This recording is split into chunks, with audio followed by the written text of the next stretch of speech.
Rejouer n'est pas répéter. Il y a des jeux qu'on découvre, d'autres qu'on habite. Des jeux qu'on effleure le temps d'une soirée, d'autres qu'on rejoue encore et encore, sans jamais ressentir la moindre lassitude. Et c'est d'eux dont je veux parler aujourd'hui, de ces jeux qui ne s'épuisent pas, de ces œuvres qui continuent de nous dire quelque chose à la 50e, à la 100e, à la 1000e partie, des années et des années plus tard. Et cette question, celle de la rejouabilité, me fascine parce qu'elle touche à quelque chose de profondément humain. Notre rapport au retour, à la reprise, à la redécouverte. C'est une manière de dire « j'en ai pas fini avec ce monde-là, il a encore à m'apprendre ». Alors comme j'aime relire des œuvres littéraires, revoir mes classiques du cinéma, j'aime rejouer. J'aime passer des heures sur Twilight Imperium sans jamais ressentir cette fatigue qu'on attribue d'ordinaire à la répétition. Je peux rejouer 100 fois et 1000 fois aux échecs, au Scrabble, j'y joue tous les jours, j'avoue, je le confesse. Quand je dis que je suis occupé, que je ne peux pas vous répondre, certainement que je suis en train de finir une partie d'échecs. Et chaque partie me semble neuve.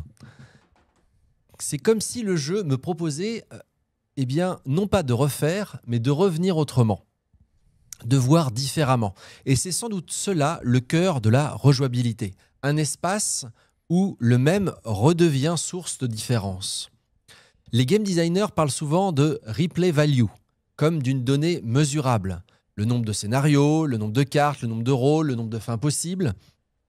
Mais la rejouabilité, dans son sens profond, est bien plus qu'une caractéristique technique. C'est une qualité esthétique et même existentielle. Une œuvre rejouable est une œuvre qui ne se donne pas entièrement, qui garde un secret, une promesse ou encore une marge d'interprétation. Alors je distinguerai 3 formes de rejouabilité. La première, la plus évidente, c'est la variabilité structurelle. Chaque partie change parce que les éléments changent. La disposition du plateau, les cartes, les objectifs, les tirages.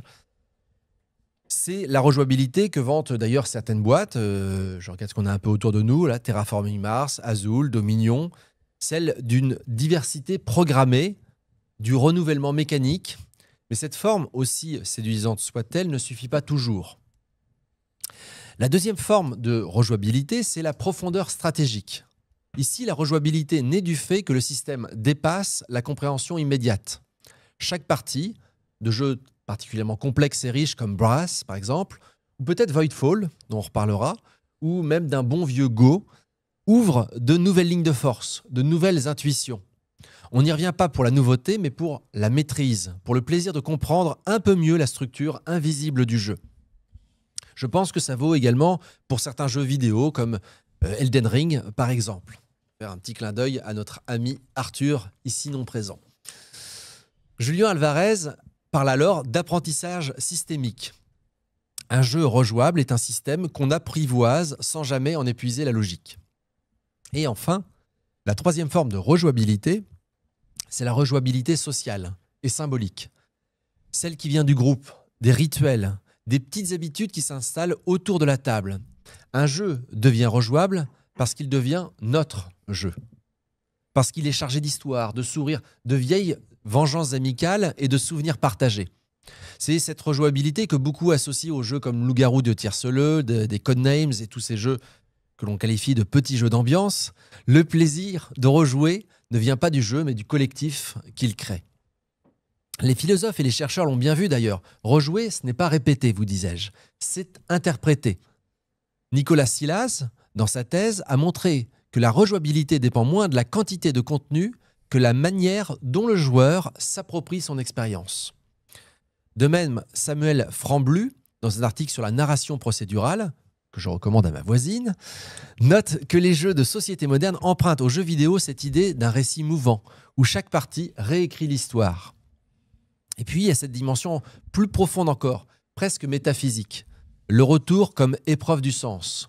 Benjamin Lavigne, inspiré par Nietzsche certainement, parle de la rejouabilité comme d'une forme de retour éternel du même. M-E, accent circonflexe, M-E. Non pas d'une condamnation, mais d'une libération. Accepter de rejouer, c'est accepter de revivre en conscience, de choisir à nouveau. Dans ce sens, rejouer, c'est exister pleinement dans le présent du jeu. Et c'est là que la réflexion rejoint la pédagogie. Car enseigner, au fond, c'est aussi rejouer. chaque année le même cours, le même thème, parfois la même activité, mais de nouveaux visages, de nouvelles réactions, de nouvelles trajectoires.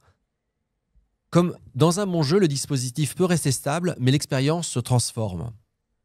Philippe Mérieux, que je ne cite assez rarement, parle de l'art de la reprise. On n'enseigne pas en répétant, mais en rejouant cette reprise. Chaque séance devient une nouvelle interprétation d'un même matériau.